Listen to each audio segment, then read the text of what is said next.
Donc, troisième partie, on va voir la ruse militaire. Et ce que veut faire le GCHQ, c'est faire des magiciens, contrôler votre cerveau. Comme un illusionniste, comme un magicien, un prestidigitateur, le but des agents du renseignement, c'est vous manipuler, vous faire croire à des choses qui n'existent pas. C'est l'art de la manipulation, c'est l'art de la subversion, l'art de l'illusion. Détourner votre regard grâce à des jeux d'adresse, comme un saltimbanque à l'époque, au Moyen Âge. Ok? Je vais vous citer une petite phrase qui parle d'elle-même. Ok? On va se baser sur des faits. Je vous ai dit uniquement sur les faits. Qu'est-ce que je peux vous montrer si l'ordinateur veut bien se réveiller? Merci mon gars. Phrase de William Casey. Moi j'aime bien les petites phrases de William Casey. Alors, on va le laisser charger, parce qu'il n'a pas l'air vif le bousin. On peut l'agrandir. Nous saurons si notre programme de désinformation est terminé quand tout ce que croit le public américain est faux. William Casey, ancien directeur de la CIA. La guerre de l'information. Contrôlez vos esprits. Voilà ce qu'a dit un des directeurs de la CIA. Donc, on va revenir. euh, je vais vous parler un peu de l'OPSEC, puisque l'OPSEC, eh ben, il n'y a pas d'infosec sans l'OPSEC, et elles existent parce que il y a l'infowar, il y a la guerre de l'information. Comme il y a une guerre de l'information, il y a une sécurité de l'information. On veut protéger son information, sa propriété intellectuelle, qu'on soit une entreprise, un gouvernement, un service de renseignement, une armée. Ok? Il y a la fameuse affiche de propagande anti-rumeur du Women's Army Corps qui recrutait que des femmes et qui disait Silence means security. C'est exactement ça. Le silence veut dire la sécurité. Donc l'obsèque, l'obsèque c'est quoi en fait? Eh ben l'obsèque c'est l'art, ok, de gérer la sécurité opérationnelle. C'est une méthode pour se prémunir des risques que peut courir une structure si des informations sensibles sont acquises par une adversaire à cette structure. C'est un processus qui identifie les informations critiques pour déterminer si des actions amicales peuvent être observées par le renseignement ennemi, détermine si les informations obtenues par l'adversaire pourraient être interprétées comme leur étant utiles ou exécute des mesures choisies qui éliminent ou réduisent l'exploitation par l'adversaire d'informations critiques. Donc dans un sens plus général, l'OPSEC, c'est le processus de protection des données individuelles qui pourraient être regroupées pour donner une image plus grande, appelée agrégation. Je vous parle tout le temps de ce principe, the big pictures. C'est ce principe, l'agrégation, l'image plus grande. Si une structure étrangère, adverse, essaye de se renseigner sur vous, ils vont essayer d'avoir cette image plus grande pour vous. Vous deviendrez la cible. C'est pour ça qu'on a l'OPSEC dans le monde du renseignement et également des entreprises. C'est la protection des informations critiques qui sont jugées essentielles aux missions par les commandements militaires, les hauts responsables, la direction ou tout autre organe décisionnel. En France, on a les acteurs d'importance et d'intérêt vitaux, ok, les OIV. Et bah, on les protège, ok? C'est nos infrastructures, c'est nos barrages, c'est nos centrales, c'est toutes les infrastructures du gouvernement. Ce sont nos services de police, ce sont nos services de renseignement, ce sont nos militaires. Tout ça, c'est critique pour bah, la gestion d'un pays, d'une nation. Donc, en aucun cas, ça doit tomber dans les parties adverses, ok? Donc ce processus, il aboutit au développement de contre-mesures. Je vous ai dit dans l'armée, mesures, contre-mesures, qui prennent des mesures techniques et non techniques, telles que bah, l'utilisation d'un logiciel de chiffrement, en prenant des précautions contre l'espionnage, en prêtant une attention particulière aux photos prises comme des éléments en arrière-plan. Vous savez que toutes les photos que vous divulguez sur les réseaux sociaux, quand bien même on aura effacé les métadonnées, on peut se servir et faire de l'intelligence. Ok, à partir de vos photos, je peux essayer de géolocaliser où vous êtes. Ok, il y aura toujours des éléments, quand bien même vous prenez un selfie, parce que vous avez un ego et vous avez besoin de vous montrer aux autres, eh ben, il y aura des éléments en arrière-plan qui vont indiquer où vous vous trouvez, dans quel contexte vous avez pris la photo, à quelle heure de la journée vous avez pris la photo. Peut-être il y aura des éléments décisifs pour savoir dans quel pays vous êtes. Ça, c'est l'OPSEC, le contrôle des opérations de l'information. Attention à ce que vous divulguez sur les médias sociaux, ça pourra se retourner contre vous. Et vous êtes la cible, ok? Donc l'OPSEC, c'est quoi? C'est Operation Security. Ça a été formalisé par l'armée américaine, surtout pendant la guerre du Vietnam. La guerre du Vietnam, ça a été la première défaite de l'information et des médias. Ok? On a envoyé des médias de guerre, des journalistes de guerre, et il n'y avait aucun contrôle de l'information. Et c'est là que les pauvres Américains ont commencé à voir leur GI se faire décimer par les Viet Minh dans un conflit asymétrique. Et c'est là que l'armée américaine a dit, hop, on stoppe tout, il faut qu'on contrôle l'information. Et bah l'analogie, la parabole, c'est la première guerre d'Irak, 1991, où là, on a laissé des journalistes de guerre, ok, sauf que plutôt que les envoyer sur le front pour voir les GI mourir, on les envoyait sur des faux théâtres d'opération et on leur montrait la guerre propre. On vous a montré, vous étiez peut-être jeune, mais toutes ces frappes chirurgicales, comme si la guerre, qui était sale, hein, se passait dans les tranchées et tout, même pendant le Vietnam, eh ben maintenant devenait propre, aseptisé, hein. On appuyait sur un bouton, on lâchait une bombe guidée par laser, et ça tuait uniquement les méchants, ça tuait pas de terroristes, il y avait pas de perte collatérale. Ok?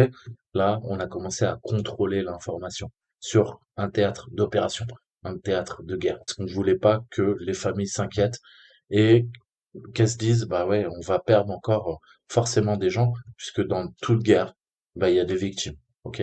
Parmi les armées, parmi les civils, perte collatérale. Donc, l'armée américaine a réfléchi à tout ça et s'est dit, on doit contrôler l'information, on doit contrôler nos propres informations, la sécurité de nos opérations, et quand bien même on va mener des conflits, et en 200 ans, ils en ont fait des conflits, heureusement, les dernières guerres pour eux, hein, parce que pour les peuples qui ont trinqué, qui sont morts, pour les insurgés qui les combattent, ça a été l'horreur. Mais eux, ils avaient l'avantage tactique, ils avaient l'avantage militaire, ils avaient la supériorité technologique, ils avaient la supériorité numérique, ils avaient la supériorité euh, en termes de contrôle de l'espace, notamment des airs. Et ça leur a donné un avantage tactique stratégique. Donc, c'était une guerre totalement asymétrique. Les derniers conflits qu'on a pu voir depuis la guerre du Golfe, en passant par la guerre à Sarajevo, hein, 93-94, la Bosnie, et puis ensuite la seconde guerre d'Irak, l'Afghanistan, ok, et ensuite la Libye. Euh, euh, on voit que bah, ce sont toutes des guerres asymétriques. Mais ce qu'il faut retenir, j'en reviens à l'OPSEC, c'est identifier l'information critique à protéger, analyser les menaces. Dans l'armée, on appelle ça le threat intel, ok? L'intelligence des menaces. Analyser les menaces, les catégoriser, les classifier, analyser les vulnérabilités, évaluer les risques, appliquer des contre-mesures. Aujourd'hui, dans la cybersécurité, on applique la même philosophie que sur un champ de bataille. Identifier l'information critique à protéger, analyser les menaces, analyser les vulnérabilités, évaluer les risques, appliquer des contre-mesures. Dans la cybersécurité, vous ferez de l'OPSEC. Et aussi l'identification, en fait, hein. Identification du processus, quelle information disponible pour un ou plusieurs adversaires pourrait endommager la capacité de l'information de l'organisation, pardon, à mener à bien ses activités. Je vous ai dit avec la e-réputation, on peut vous ternir, on peut vous salir, on peut abuser et salir votre image de marque. Donc il va falloir travailler sur toutes ces techniques, évaluer les menaces, évaluer les vulnérabilités, évaluer les risques et appliquer des contre-mesures. Ok? L'information est critique, il faut déterminer les menaces, c'est-à-dire les adversaires, les informations visées et les capacités à les traiter. Les vulnérabilités, ça veut dire que l'analyse tient compte du fait que chaque vulnérabilité est relative à un adversaire. Cette analyse doit se positionner en conséquent. L'évaluation des risques. Le potentiel de risque varie en fonction de la quantité de vulnérabilité, de menaces spécifiques, ainsi que leur correspondance mutuelle. Enfin, les contre-mesures. Les contre-mesures sont développées afin d'éliminer les vulnérabilités, les menaces ou l'utilité de l'information pour l'adversaire. Par exemple, en cybersécurité, on va créer des pots de miel, des honeypots, de faux vrais systèmes qu'on va laisser pirater, se faire pirater. On va voir un petit peu comment réagissent les hackers, quelles sont leurs techniques, quel est le degré de sophistication d'une cyberattaque pour pouvoir en retirer du renseignement, savoir comment ils fonctionnent, quels sont les exploits qu'ils utilisent, quelles failles ils utilisent, est-ce qu'ils utilisent des failles 0D ou ce sont des petits branleurs, des scripts kiddie qui utilisent des payloads Metasploit. Ok, la décision d'implanter ou non des contre-mesures est basée sur l'analyse coût-bénéfice et une évaluation des objectifs pour les programmes, pour le programme, j'ai envie de dire, dans son ensemble. Je vais vous parler brièvement du gouvernement français.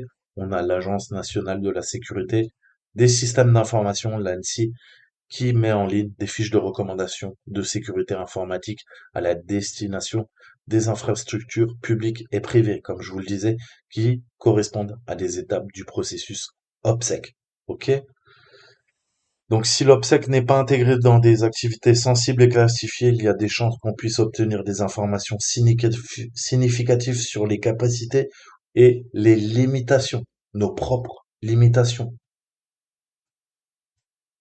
Donc, l'obsèque domestique, l'obsèque militaire, l'obsèque dans la cybersécurité. Ok? Vous savez que, s'il n'y a pas d'obsèque, il n'y a pas d'infosec, il y a un risque de vol, il y a un risque d'indices qui mettront la puce à l'oreille à une partie adverse qui viendront exploiter vos propres vulnérabilités. Ok? Donc ça c'est l'obsèque, ça c'est fait.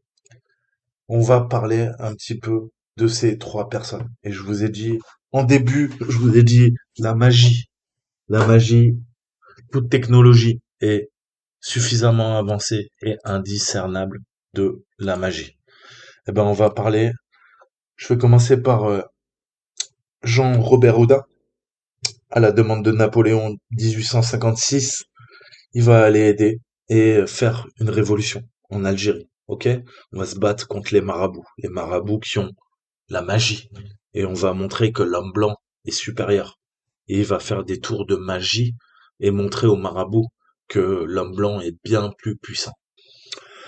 Donc Jean-Eugène Robert Houdin, il est né à Blois en 1805 et c'est le plus célèbre illusionniste français du 19e siècle.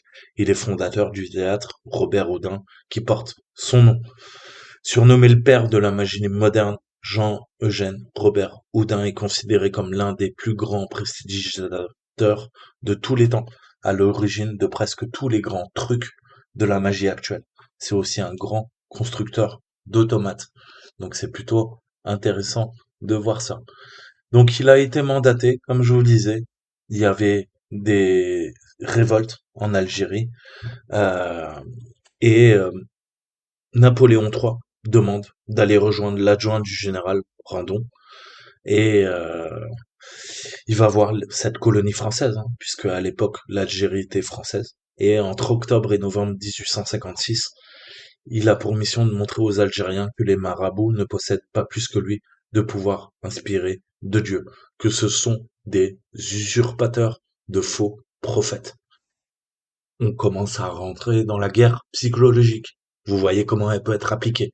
On va discréditer un adversaire en le rabaissant, en ternissant son image.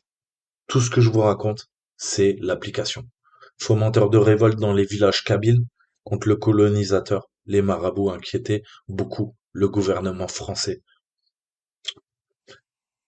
Donc, un petit passage, il raconte: il fut convenu que je me serais rendu à Alger pour le 27 septembre 1856, jour où devaient commencer les grandes fêtes que la capitale de l'Algérie offre annuellement aux Arabes. Je dois dire aussi, ce qui influença beaucoup ma détermination, ce fut de savoir que la mission avait un caractère quasi politique. On n'ignore pas le grand nombre des révoltes qui ont été suscitées par des intrigants qui se disent inspirés par le prophète et qui sont regardés par les Arabes comme des envoyés de Dieu sur terre pour les délivrer des Roumis, des chrétiens.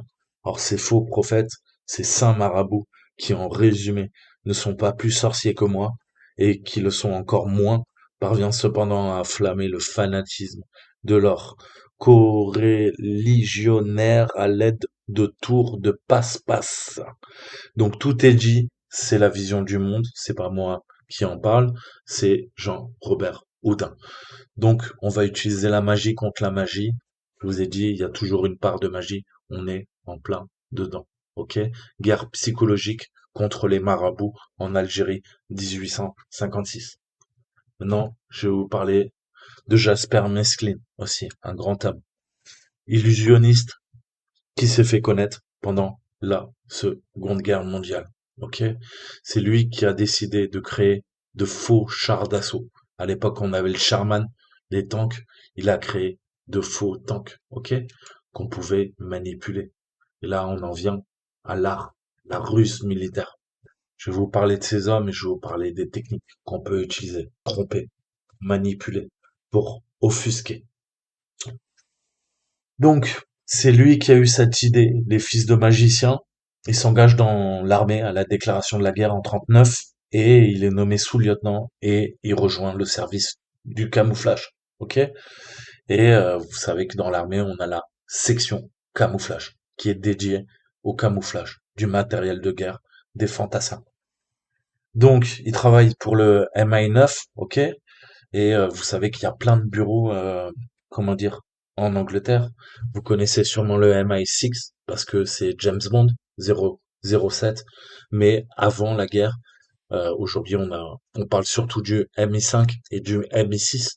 Le MI6 s'occupe du renseignement extérieur et le MI5 s'occupe du renseignement intérieur. Ok? Mais le MI9 pendant la durée de la Seconde Guerre mondiale, c'est un service secret chargé d'organiser et d'assister l'évasion et le retour en Angleterre des militaires alliés, en fait, qui sont prisonniers ou cachés en territoire occupé, et notamment des aviateurs abattus.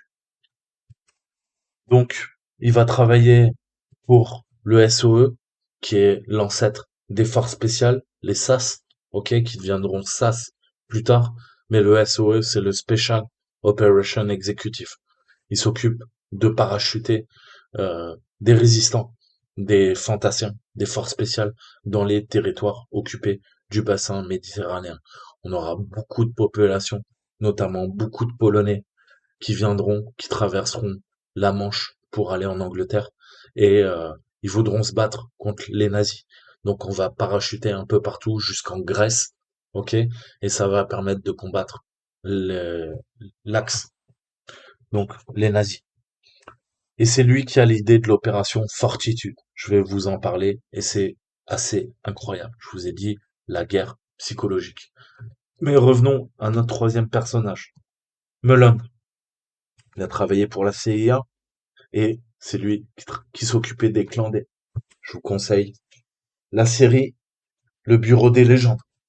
Les clandés. Les clandés, je vous ai dit, il y a deux types d'agents. Il y a des agents qui travaillent sous couverture et des gens qui ne travaillent pas sous couverture.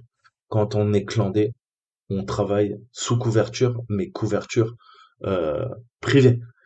Vous n'avez pas, comment dire, la protection quand, comme quand vous êtes, eh ben, vous travaillez donc pour une ambassade ou un consulat.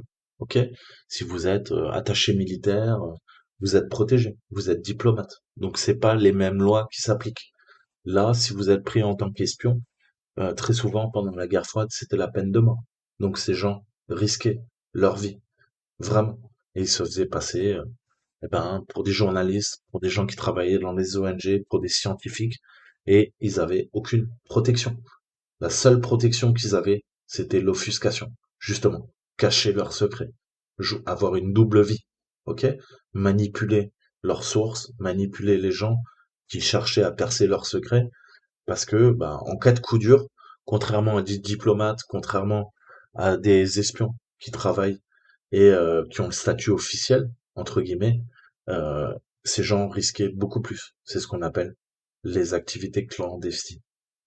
Donc Mullen, il est né en 1898 à Chicago et c'était pareil, un grand magicien, auteur, éditeur et surtout agent du renseignement américain.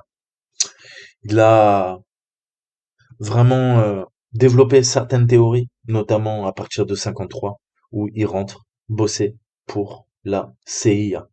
Et pour la CIA, pendant la guerre froide, il a été payé pour écrire un manuel que je vous conseille sur la tromperie, sur la supercherie et la mauvaise direction. Des copies du document ont fuité, elles ont été détruites en 73, mais certaines ont refait surface et ont été publiées sous le nom de manuel officiel de la CIA, de la ruse et de la tromperie. C'est le premier bouquin que j'ai lu sur le renseignement et qui m'a énormément passionné et ouvert les yeux parce que c'était le point de vue d'un magicien, un magicien au service d'autres magiciens américains et des services de renseignement. Ok, comment on peut utiliser la magie et toutes les techniques de parapsychologie, de ruse pour manipuler l'opinion. Et c'est lui aussi qui dira que en fait les soucoupes volantes, les ovnis, tout ça, c'est une technique de manipulation des services de renseignement. En fait, hein. On va vous mettre un os à ronger et puis comme ça, le jour où vous vous intéressez à une vraie théorie du complot, eh ben, on dira, bah regardez, de toute façon, ils croient aux ovnis, ils croient à la Terre plate, ils croient à la Terre creuse, ils croient que les lézards contrôlent le monde, etc., etc. Vous voyez où je veux en venir. Toutes les théories du complot, bas de gamme, comme je les appelle, sont poussées par les agences du renseignement. Ok? La Terre plate et toutes ces conneries. Donc l'Open Society qui a créé la Terre plate, c'était financé par la CIA. Donc posez-vous des questions. Surtout toutes les théories farfelues d'Internet. Vous inquiétez pas.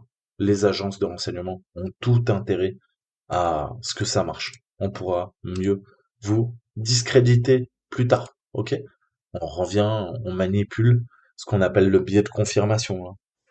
Biais de confirmation d'hypothèse, je rappelle, c'est un autre biais cognitif qui consiste à privilégier les informations confirmant ses idées préconçues ou ses hypothèses et à accorder moins de poids aux hypothèses et aux informations qui jouent en défaveur de ses conceptions, ce qui se traduit par une réticence à changer d'avis. Si je vous crée de fausses images de soucoupe volante, jamais on ferait ça. Non. Si je vous crée du X-Files, je vous dis la vérité est ailleurs. Je vous abreuve de séries hollywoodiennes avec Mulder et Scully. Je vous montre des vidéos. Au bout d'un moment, bah, j'aurais fait ma guerre psychologique. Vous allez croire qu'il y a des aliens, qu'on a des soucoupes volantes. C'est peut-être vrai, mais j'ai détourné votre attention. Les soucoupes volantes existent, mais c'est pas les extraterrestres. C'est peut-être des projets top secrets de l'armée américaine. Ok? Mais il n'y a pas mieux comme couverture de créer une fausse information et de dire, eh, regardez, on a des extraterrestres. Alors que, si ça se trouve, l'armée possède l'antigravité et qu'on est capable de faire voler des soucoupes volantes. Ok. Et il y a eu tellement de témoignages que c'est crédible. Mais moi, pour couvrir mes activités au sein de l'armée, j'ai des black projets qui ont 100 ans d'avance sur le secteur civil. Qu'est-ce que je vais faire? Pour camoufler mes activités, je vais créer une nouvelle réalité. Je vais vous faire croire aux extraterrestres. Comme ça, eh ben, vous allez vraiment y croire. Et comme Hollywood travaille avec le complexe militaire ou industriel, je vais vous faire des films comme Independence Day et vous allez finir par croire que les extraterrestres existent. Je vais vous faire des fausses autopsies. Je vais vous dire qu'à Roswell, il y a un bunker S3, S4 où on a des aliens en fait. On leur parle, on communique avec eux. Ils sont venus nous sauver. Certains ont voulu nous détruire. Je vais raconter toutes ces légendes urbaines uniquement pour couvrir la vraie nature et la vérité. La vérité, c'est qu'ils travaillent sur des projets top secrets qui sont en avance, qui dépassent notre propre connaissance, notre propre réalité. En tout cas, tout ce qu'on connaît dans le secteur civil. Et donc là, intervient nos biais cognitifs, notre dissonance cognitive. On se dit, mais non, si c'est une soucoupe, c'est forcément des extraterrestres. C'est impossible que l'armée ait des soucoupes volantes. On le saurait. L'illusion. Je vous ai dit des magiciens, des magiciens. Ça, c'est une roue. Ça a été inventé il y a des milliers d'années. Ok? Ça aussi, c'est une roue. Sauf que vous comprenez bien que la roue qui est sur une voiture, qui roule à 250 km/h, et une roue, hein, d'un char à l'époque romaine ou grecque, eh ben, ça n'a pas la même vitesse. Ça n'a pas la même capacité. Pourtant, c'est la même chose. Ok? Et si j'avais un être humain déconnecté qui vivait dans la matrice ou sur la planète Mars, et je le ramène sur la Terre, et je lui dis c'est quoi ça? Il me dirait bah ça c'est une roue, ça c'est une roue. Mais il contextualise pas. Et il faut contextualiser. Une roue de voiture, c'est une voiture, c'est l'âge moderne. Elle roule très vite, elle peut transporter des tonnes. Un chariot, on a besoin d'être tracté, soit par des vaches, soit par des chevaux, et bah, dans le sable, dans les graviers, ça fonctionne tout de suite moins bien. Là, on a des chevaux vapeur. On peut avoir des centaines de chevaux vapeur. Ok? Donc, c'est pas la même chose. Mais c'est la même chose. C'est une roue. Ça aussi, c'est une roue. Là, c'est pareil. Là, c'est un appareil photo. Là, vous allez me dire, ça, c'est un téléphone. Non, ça, c'est un appareil photo. Je vous ai dit, les agences de renseignement vous vendent de la technologie et vous vous rendez pas compte. Ça, on fait de l'espionnage avec. Il y a une superbe focale. Ça, au début, on vous a mis un appareil photo, là. Vous étiez tout content. Vous pouviez faire des selfies. Après, vous n'avez pas compris que derrière, on a mis un autre appareil photo. Tout constamment. Il peut prendre des photos. Maintenant, avec la 3G, 4G, 5G, 6G, il y a un flux vidéo. Ça filme constamment ce que vous faites. Vous êtes des caméras ambulantes de sécurité, de surveillance. Vous surveillez vos propres concitoyens. Vous surveillez vos amis, vous surveillez vos familles. Là, j'ai un micro. Le micro, il est constamment activé. Il enregistre tout ce que vous dites, tout ce que vous faites avec l'ordinateur, là. C'est un ordinateur, c'est pas un téléphone. Tout est enregistré. Tout ce que vous faites. Et après, j'ai installé un capteur, là, qui détecte vos empreintes digitales. Vous n'allez pas les donner à la police, à moins que vous ayez fait des crimes. Pourtant, vous les avez donnés au GAFA. Vous avez enregistré toutes vos empreintes digitales qui sont partées dans une immense base de données qui sert les agences de renseignement. Et maintenant, vous avez quoi? Vous avez le dernier iPhone. Vous avez dépensé un SMIC. Il coûte 1200, 1300, 1400 euros. Mais vous voulez être cool. Vous voulez montrer à la masse que vous pesez dans le game. Vous avez un iPhone 12 X Pro. Et là, il y a quoi? Il y a un nouveau capteur qui dresse des petits points. Et votre visage, il est en train de le cartographier. Et on a votre visage. On peut le reproduire.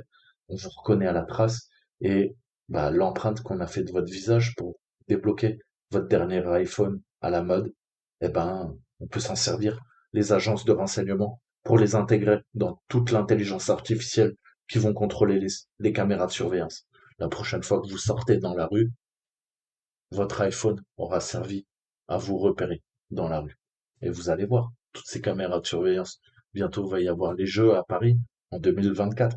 Vous allez voir comment vous allez être contrôlé. Déjà, vous étiez dans une société de surveillance. Maintenant, vous allez avoir des algorithmes qui vont vous reconnaître à votre comportement, à votre démarche, à votre visage. Ok? Donc, je te vends un téléphone, mais je te nique la gueule. Première génération, deuxième génération, troisième génération, quatrième génération. Et finalement, bah, je fais quoi? Je fais du renseignement sur ta petite gueule, mais toi, tu crois que c'est un simple téléphone. T'as pas compris que le produit, c'était toi. Et en plus, tu payes pour te faire espionner, pour savoir. On connaît ta vie, on connaît tes trajets. C'est dingue, hein? C'est fou. Donc ça, c'est de la guerre psychologique. On vous vend des objets et aujourd'hui, regardez le pouvoir qu'a votre téléphone. Vous êtes constamment rivé sur votre téléphone. Quand vous perdez votre téléphone, vous êtes comme des fous. Ça prouve bien qu'on a suscité le désir.